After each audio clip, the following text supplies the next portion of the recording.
दर्शकवृन्द नमस्कार। बैंकिङ खबरमा लघुवित्त विशेष कुराकानी गर्दैछौँ। आज हामी कुराकानीको लागि हामीसँग साना किसान विकास लघुवित्त वित्तीय संस्थाका प्रमुख कार्यकारी अधिकृत डाक्टर शिवराम प्रसाद कोइराला हुनुहुन्छ।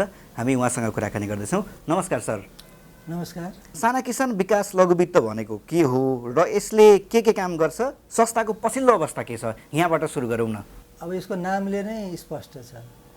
साना किसानहरू, विपन्न परिवारहरू, बहिष्करणमा परेका समुदायहरू, सानो कर्जा मात्रै होइन सिप पनि दिने, सिप दिने, कर्जा दिने र उनीहरूको जीवनस्तर जो असाध्यै गरिबीमा छन्, पीडामा छन्, जसको चाहिँ ब्याङ्कमा पहुँच हुन सक्दैन अथवा ब्याङ्केबल छैन, उनीहरूलाई चाहिँ वित्तीय साक्षरता, सहकारी शिक्षाको तालिमहरू दिएर अनि ब्याङ्केबल बनाउनु, सिप दिने, चेतना जगाउने अनि आवश्यक सानो सानो पुँजीहरू दिएर कुनै न कुनै आय आर्जनका आर्थिक गतिविधिहरूमा संलग्न गराउने यो साना किसान विकास लघुवित्त वित्तीय संस्थाको उद्देश्य हो।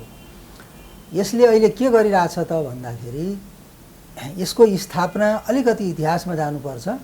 यो नेपाल सरकारले 2032 मा साना किसान विकास कार्यक्रम भनेर सुरु गरेको थियो। त्यसै कार्यक्रमको निरन्तरता स्वरूप साना र विपन्न किसानहरूलाई अझ पनि पुँजी र प्रविधिमा पहुँच पुगेको छैन।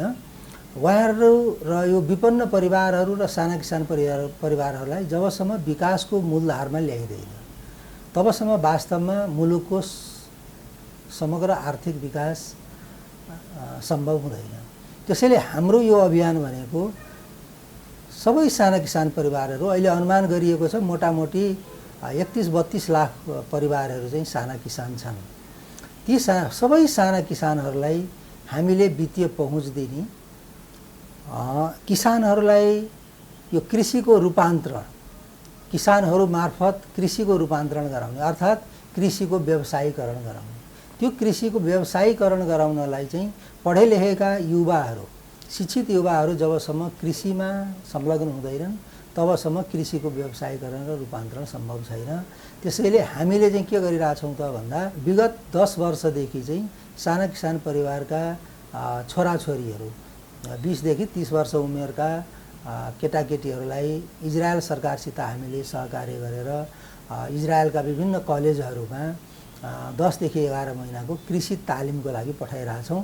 अहिलेसम्म झन्डै 3200 युवाहरू इजरायलको कृषि प्रविधि सिकेर नेपाल फर्किसकेका छन् र उनीहरूले चाहिँ आफ्नो जग्गा भएकाले आफै आफ्नो जग्गामा नभए लिजमा लिएर भए पनि व्यावसायिक रूपले इजरायलको प्रविधि अपनाएर कृषि गरिरहेका छन् र त्यसले गर्दाखेरि कृषिको उत्पादन बढेको छ, उत्पादकत्व बढेको छ र युवाहरू चाहिँ अहिले कृषिमा आकर्षित भएका छन्। अनि अर्को चाहिँ हामीले गरिराखेको के त भन्दा गाउँमा यो कृषि उत्पादन मात्रै होइन किसानले गर्ने, त्यो उत्पादनको अलिकति भ्यालु एडिसन गर्ने अर्थात् त्यो कृषिको प्रशोधन गराउने मा पनि हामीले सस्तो ऋण पुँजी पनि दिएका छौँ, प्राविधिक सहयोग पनि दिएका छौँ। त्यसले गर्दाखेरि अहिले तपाईँले मेचीदेखि महाकाली हेर्नुभयो भने चियाको उद्योगदेखि लिएर धान चामल प्रशोधन उद्योग, तोरीको तेल बनाउने उद्योग अनि त्यस्तै डेरी उद्योगहरू, दाल उद्योग, बिउ प्रशोधन उद्योगहरू धेरै हाम्रो साना किसानहरूले सञ्चालन गरेका छन् र त्यसमा गाउँमा रोजगारी सिर्जना भएको छ। कर्जा प्रवाहको कुरा गरिहाल्नु भयो। कर्जा प्रवाह चाहिँ कसरी भइरहेको छ र कस्ता उद्यमीहरूलाई चाहिँ प्राथमिकतामा राख्नु भएको छ? हाम्रो यो साना किसान विकास लघुवित्त वित्तीय संस्था भनेको थोक कर्जा प्रदायक संस्था हो यो। त्यसैले यसले डाइरेक्टली साना किसानहरूलाई ऋण प्रवाह गर्दैन। यसले साझेदार साना किसान सहकारीहरू, साना किसान कृषि सहकारीहरू जसको चाहिँ यहाँ यो वित्तीय संस्थामा बहुमत स्वामित्व पनि छ, ती सहकारीलाई हामी थोक कर्जा प्रवाह गर्छौँ र ती सहकारीले आफ्ना साना किसान सदस्यहरूलाई मूल रूपमा कृषि पशुपालनमा ऋण प्रवाह गर्दछन्। यसरी यो हाम्रो चाहिँ चाहना नै के हो भने हामीले कृषिको रूपान्तरणमा अगुवाई गर्नुपर्छ यो वित्तीय संस्थाले। त त्यो सबै काम फेरि हाम्रो यो कम्युनिटी लेभलमा रहेको साना किसान कृषि सहकारी मार्फत गर्ने हो हामीले। र हाम्रो मूल रूपमा चाहिँ 3वटा सोच छ र तदनुरूप हामीले काम गरिरहेछौँ। जस्तो हाम्रो पहिलो चाहिँ सोच योजना के हो भने वित्तीय पहुँचबाट साना किसानहरू कोही पनि नछुटुन् भन्ने हाम्रो सोच हो। त्यसैले समावेशी वित्तीय पहुँच फेरि हाम्रो कार्यक्रममा चाहिँ सबै त्यो जसलाई हामी हाम्रो उसमा कहिलेकाहीँ अनटचेबल भन्छौँ नि, सो कल्ड अनटचेबल्सहरू, त्यस्ता त्यो बहिष्करणमा परेका ती समुदायहरूलाई छानी हामीले वित्तीय पहुँच पुर्याउने, समावेशी वित्तीय पहुँच पुर्याउने भनेर हाम्रो चाहिँ लक्ष्य हो, कार्यक्रम हो। हामीले तदनुरूप काम गरिरहेछौँ। त्यस्तै हामीले चाहिँ कृषिको व्यवसायीकरण गराउने भनेर मैले भने, त्यसमा युवाहरूलाई संलग्न गराउने र गाउँमा साना र मझौला खालको कृषि प्रशोधन उद्योगहरू स्थापना गर्ने र कृषिको उत्पादन मात्रै होइन त्यसको प्रशोधन गरेर त्यसको भ्यालु एडिसन गराउने र गाउँमा रोजगारी सृजना गर्ने, यो 3वटा मूल रूपमा हाम्रो उद्देश्य भए हुनाले त्यही अनुरूप हामी चाहिँ हाम्रा गतिविधिहरू अगाडि बढाइराखेका छौँ। अहिलेसम्म कतिलाई उद्यमी बनाउनु भयो भनेर त्यो केही डेटा ठ्याक्कै भन्न सक्ने खालको छ अहिले? अहिले हाम्रो चाहिँ 10 लाख भन्दा बढी परिवारहरूमा हाम्रो सेवा पुगेको छ। त्यो 10 लाख परिवार भनेको एभरेज हाउसहोल्ड साइज हेर्ने हो भने झन्डै भनौँ न 44 लाख जति चाहिँ नेपाली जनताहरू लाभान्वित हुनुभएको छ हाम्रो कार्यक्रमबाट। र हाम्रो सबै ऋण जस्तो अहिले हाम्रो यो साना किसान लघु वित्त वित्तीय संस्थाले आजको मितिमा झन्डै 30 अर्बको चाहिँ ऋण प्रवाह गरेको छ र हाम्रो साझेदार साना किसान सहकारीहरूले आफैले त्यो सानसानो पुँजीहरू बचतहरू सङ्कलन गरेर 55 अर्ब भनेपछि 55 र 30 गरेर झन्डै 85 अर्ब रुपियाँ चाहिँ त्यो गाउँमा प्रवाह भएको छ। र त्यो 85 अर्ब रुपियाँ मध्ये मलाई लाग्छ 60% भन्दा बढी त कृषि र पशुपालनमै गएको छ त्यो। र त्यो कृषि र पशुपालनमा गएको छ। अनि बाँकी पैसाहरू चाहिँ साना अरू एसएमइजहरू अथवा साना र यो माइक्रो लेभलको साना उद्योगहरूमा गएको छ। त्यसैले यो कृषि र पशुपालनमा गएको छ ऋण हाम्रो धेरै जसो। अनि अहिले हामीले एसियाली विकास बैङ्कबाट नेपाल सरकार मार्फत हामीले यो ठ्याक्क कृषि उद्योग भनेर चाहिँ हामीले ग्रामीण उद्योग भनेर चाहिँ यो सहुलियत ऋण पाएका छौँ, जुन चाहिँ हामीले साना किसानहरू जसले व्यावसायिक रूपमा कृषि गर्न खोज्छ, कृषिलाई एउटा उद्योगको रूपमा स्थापना गर्न चाहन्छ, कृषिको उत्पादन भण्डारण गर्न चाहन्छ, बजारीकरण गर्न चाहन्छ, त्यस्ता किसानहरूलाई चाहिँ हामीले अहिले सस्तो कर्जा उपलब्ध गराएका छौँ।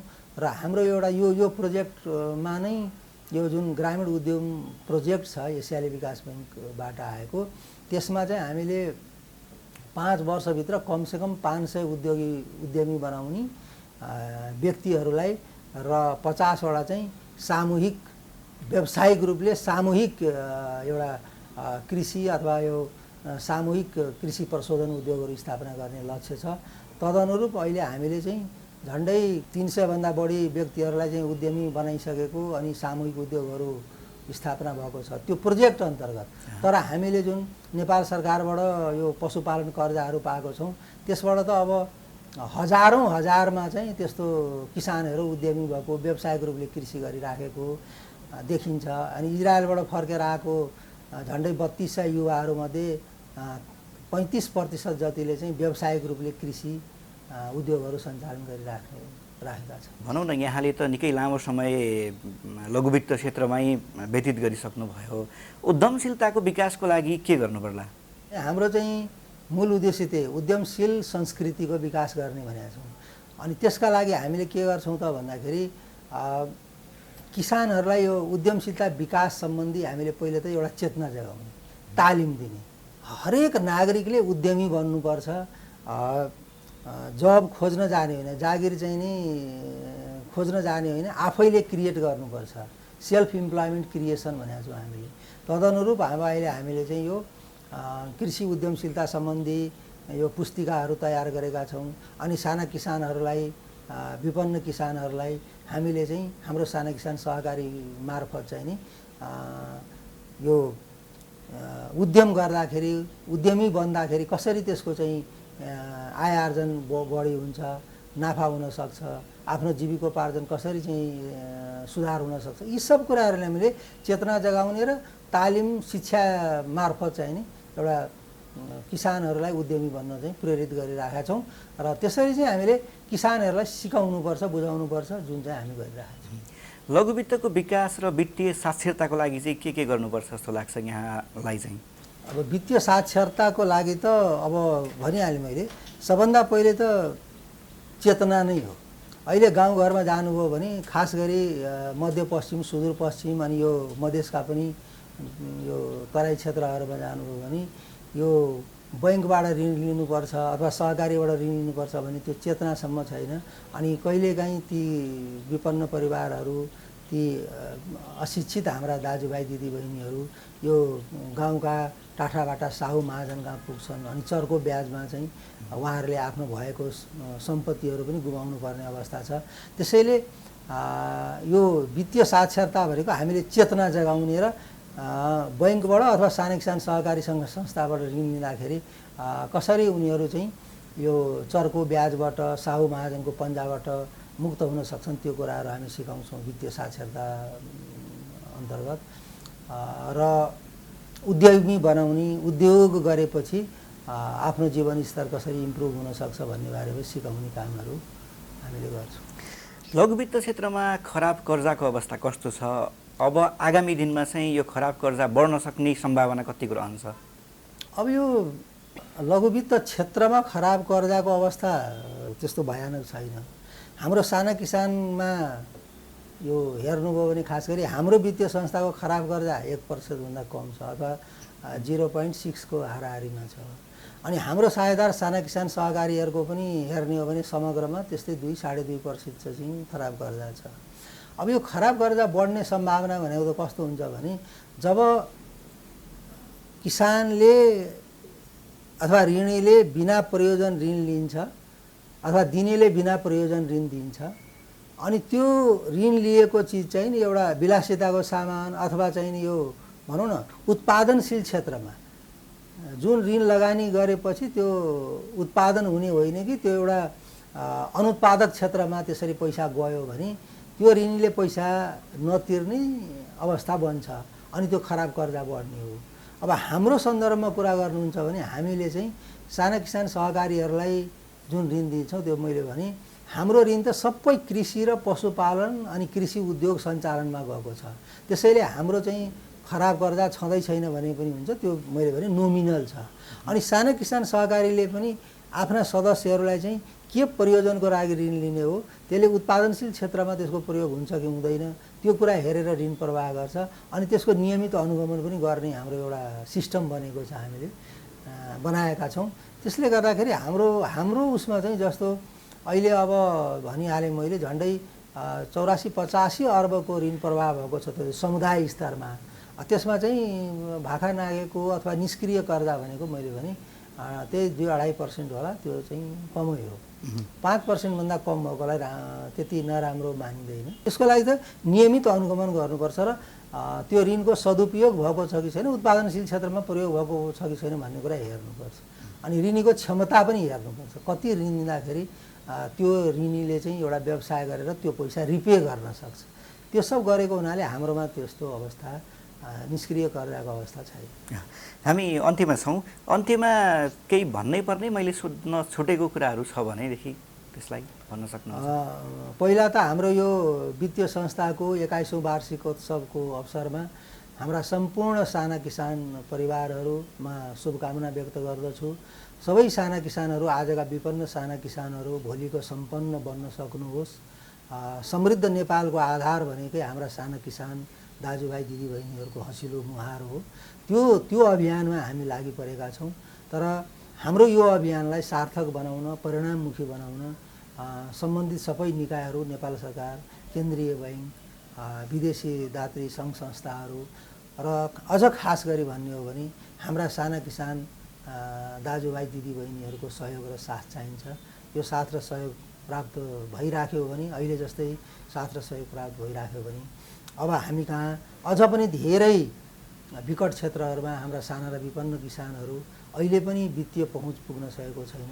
उहाँहरूलाई हामी छिटै नै सम्पूर्णको घर दैलोमा वित्तीय पहुँच पुर्याउँछौँ र सम्पूर्ण साना किसान दिदीबहिनी दाजुभाइहरूलाई एउटा व्यवसायी र उद्यमी बनाउन सक्छौँ। यसमा हामीलाई सहयोग गरौँ, सबैजना हातमा हात मिलाएर काममा काम मिलाएर अगाडि बढौँ। मेरो शुभकामना छ सबै साना किसान दाजुभाइ दिदीबहिनी। हस्, कुराकानीको लागि धन्यवाद छ। हस्, धन्यवाद।